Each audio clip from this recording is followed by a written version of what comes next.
I realized that I needed to share this piece of history with the world because this is the missing link.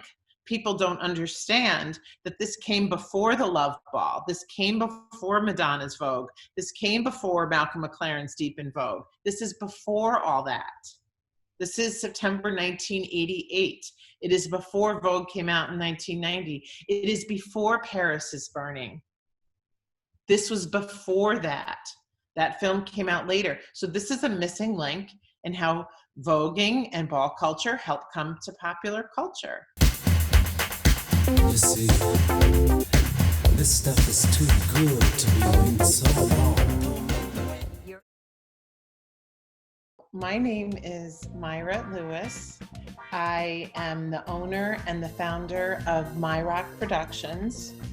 As a documentarian, I founded Myra Productions for the purpose of exploring the relationships between fashion, dance, and music among my peers during a specific time.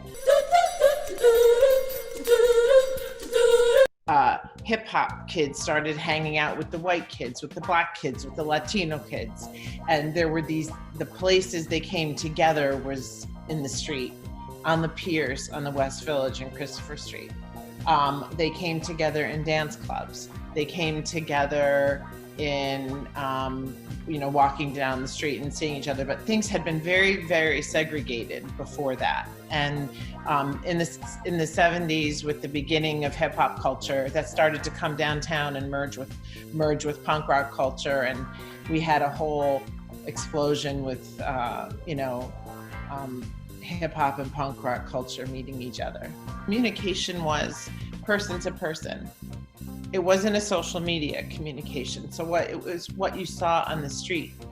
It was what you saw on the train, the graffiti that you would see around town, on walls, on subway cars, on buildings. You had messages in the culture and the world. You had the art coming organically out of the street.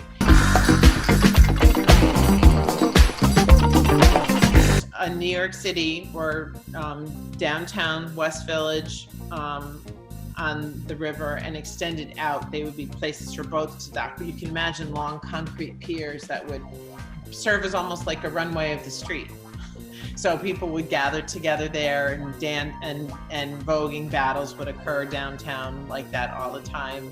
So you could wander over there after work at 8, 9 o'clock on a summer night and hang out and feel the energy and be a part of it and laugh and scream and carry on.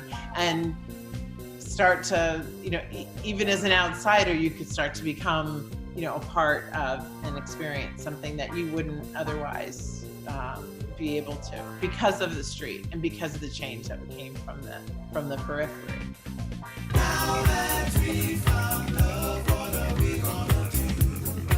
There were two kinds of clubs in New York and in Chicago and other places, but mostly two kinds of clubs. There were mainstream clubs like the Palladium, which is the first club I worked at, my first job at. The Palladium, Danceteria area, Mud Club, and then there was a deeper layer of clubs that weren't clubs as much as they were parties. Places like the Loft, Sanctuary, and of course the Paradise Garage. So the Paradise Garage really changed the way many of us think, and what many people consider music, the music and the communal nature of dance. So the garage was actually a former trucking garage, and it was private, membership only. So those other clubs, Area, Palladium, Danceteria, you went there to see and be seen, right? You went to these other clubs to dance, to relate. The purpose of the clubs was to create an atmosphere of relation through music and dance, and to take the sound system was Richard Long's sound system in the Paradise Garage. And when you went through the door and walked inside, you walked up these huge ramps that would be trucking ramps that trucks would go up, and the bass would come up through your body. You couldn't see the dance floor. You couldn't see what was beyond. but the intensity and the excitement would go on for 10 hours beyond. Friday night and Saturday night. There was no liquor. There was no food. That wasn't the point. The point wasn't to socialize through drinking and chatting. The point was to relate through dance and music. And the DJ stood high above the crowd and looked down and could see the response.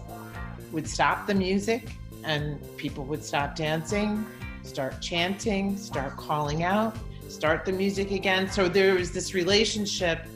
Larry had a way of being able to read his crowd, and he would also send messages through his music to the crowd, and people knew that. So there was this relationship between the music, the dancers, and the DJ. That's where I met Patricia Field and how I began working for her. That's where I met all the that's where I met the people involved with the Harlem Ball culture, the Harlem Ball scene, because they have a firm root within the Paradise Garage. Also, one of the fantastic DJs from the Garage, David DePino, had deep ties to the ball culture too. So that's where I met those individuals, and we formed bonds there.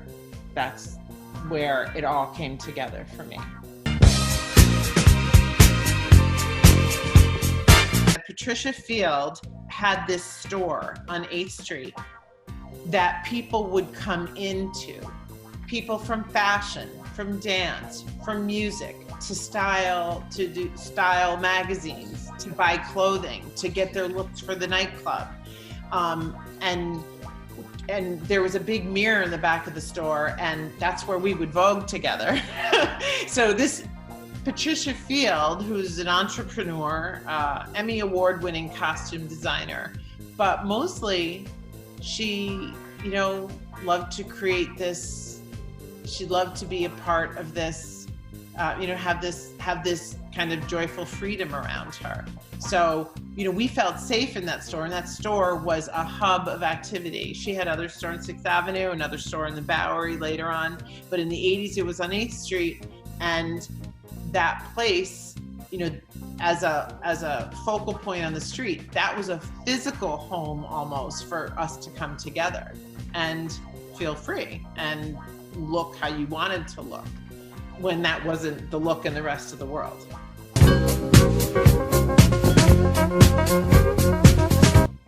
The ball children that I met at the Garage helped me grow up. Through their criticism or reading, and through their friendship, I learned to stand up straighter, walk with more pride, express myself, accept my non-traditional self, and be happy with this community that were my friends. So they said, come to Harlem and come and walk a ball. And I started to learn about it, so I was curious. So I went up and I brought some of my friends from where I worked, and we formed our own house. And privy only to a few, or those who who were brave enough to walk into that culture and be respectful of that culture. So be really, really clear. I wasn't some voyeur coming in from the outside to look at something cool. This was something I felt a part of. And this was something that I earned many trophies and earned my points and worked for my scores and earned some modicum of respect in that community. So I felt a part and was a part and did earn in the Red era before the 1990s as a straight white female. So the concept of a ball, B-A-L-L, the concept of a ball dates back to the 1920s. Fast forward 1960s, the ball scene in Harlem was predominantly for Black femme queens to show their fashion, their beauty, their face, their body. So the ball scene started as predominantly Black.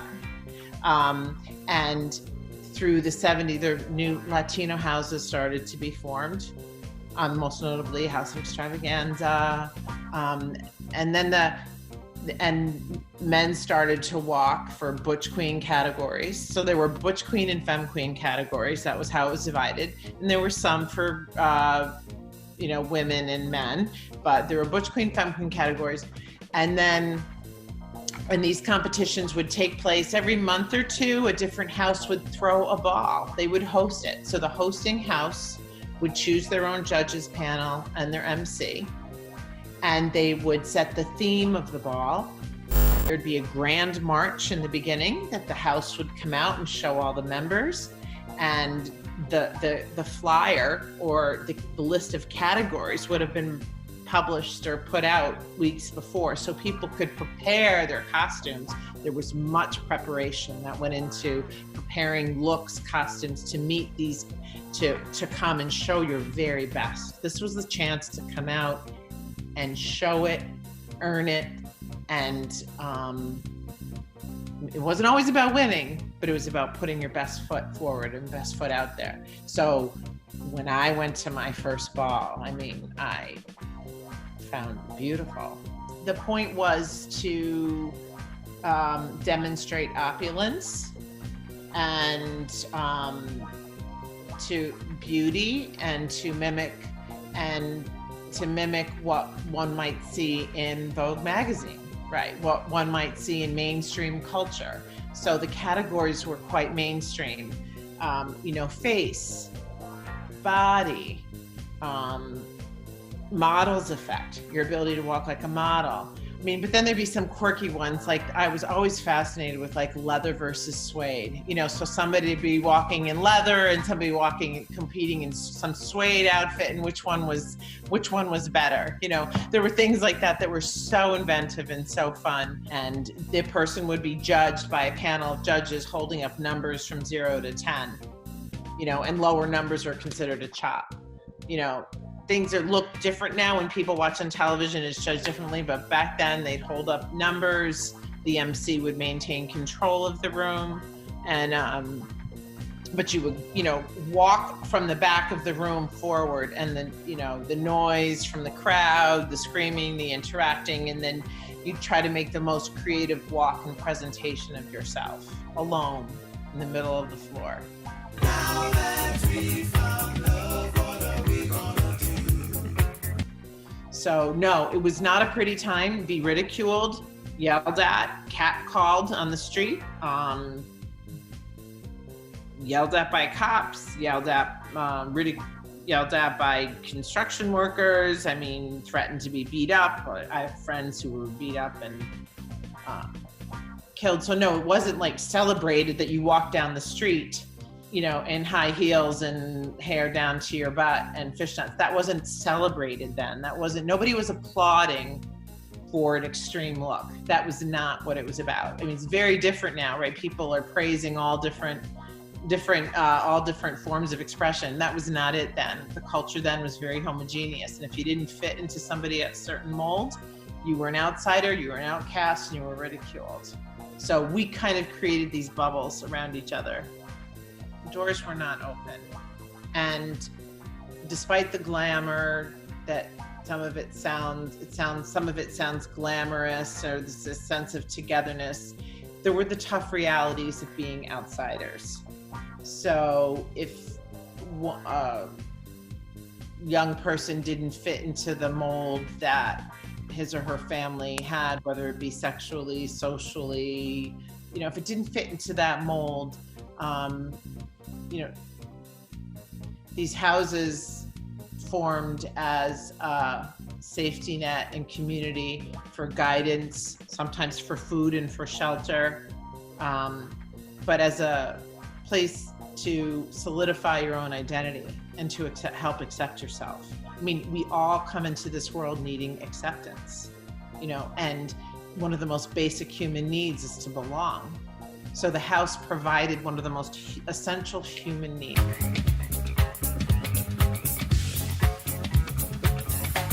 So Malcolm McLaren, the impresario, was one of the judges at that ball. He then formed relationships with Willie Ninja and Cesar Magnifique Valentino, and they went on the Deep in Vogue tour.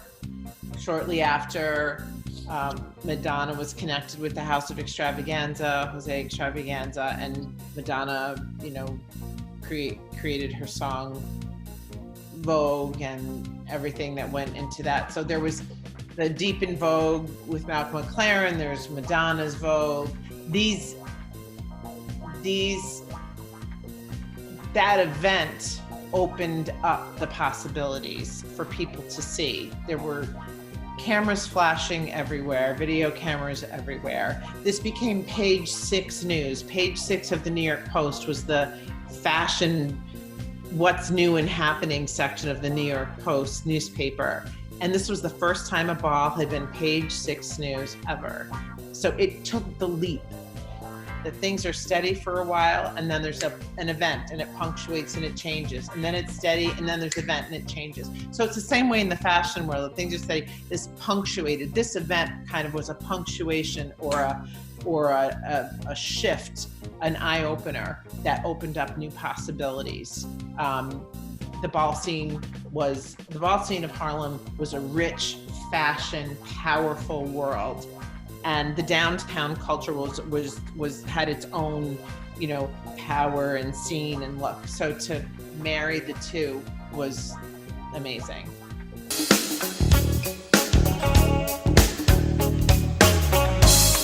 These judges were experts, like with Stephen Meisel, photographer, amazing.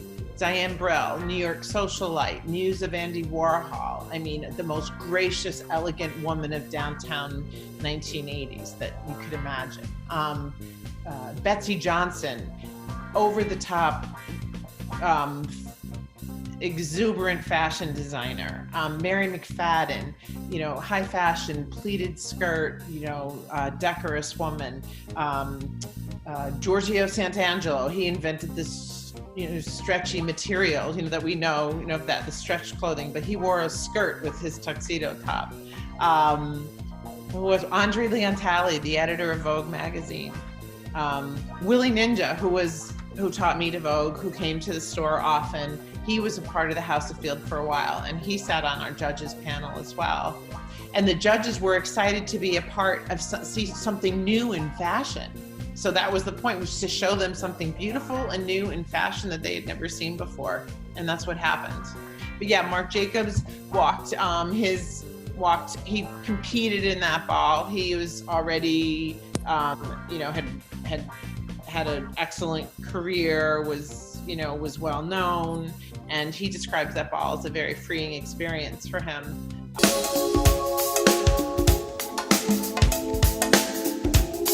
In our category, Search for the New Designer, there were 19 different contestants, and it was amazing. You had a Harlem house, and you had a downtown designer, and you had another Harlem house, and then you had a downtown. And it was amazing, and a club kid type. So you had, and they created their own fashions, the categories that it had to be sewn by hand. It couldn't be that you embellished something else. You had to sew by hand. So, we were checking the seams and checking, so it was a search for a new designer. And that's my favorite category, in that there were 19 different groups of people who came out and showed their fashions. And some of the designers would have 5, 6, 7, 8 models. I mean, it was overload for the eyes and for the MC on the stage. And, but who won was the House of Extravaganza. They turned it out. They brought fashion, they brought dignity, they brought poise. So, they won that category over other fashion designers. And actually the House of Extravaganza is specifically, the designs were made by David Ian Extravaganza, and rest in peace. He's a fabulous, very creative individual, and also later a ball MC as well. But he's the one who sewed those fashions, and he made a big X for his model across the dress for Extravaganza. Don't cry. And voguing sort of morphed to a different style but this classical voguing was a dance of power then. And I saw power and beauty in that classical voguing of that time. I don't believe old way, new way Vogue. I believe that there's a classic way of voguing because it's freeze frame, right? Not if people want to slam their bodies on the floor or do whatever, that's fine. Everything can evolve, right? Everything is allowed to evolve and change. But I see the power in the freeze frame, powerful, distinct movement. So that hair coming up on the top of the head, showing your best, showing your body, showing your face, presenting yourself to the world alone, and feeling the confidence that comes from that is something that's never left me.